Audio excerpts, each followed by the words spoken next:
মিথ্যে কথা। কবি শঙ্খ ঘোষ।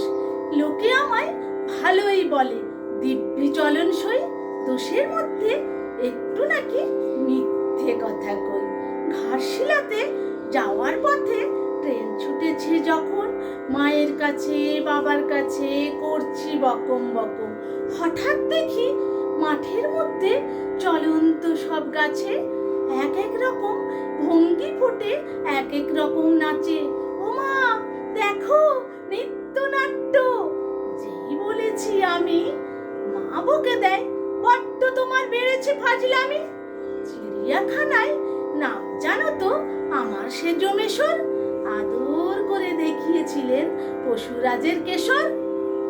কদিন পরে চুন খসানো দেয়াল জুড়ে একই ঠিক অবিকল সেই রকমই মূর্তি যেন দেখি।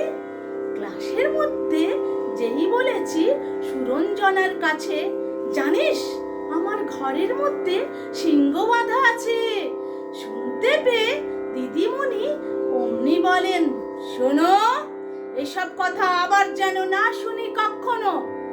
বলি না তাই সেসব কথা সামলে থাকি খুব, কিন্তু সেদিন হয়েছে কি এমনি বেয়াকুব। আকাশ পারে আবারও চোখ গিয়েছে আটকে, শরৎ মেঘে দেখতে পেলাম রবীন্দ্রনাথ।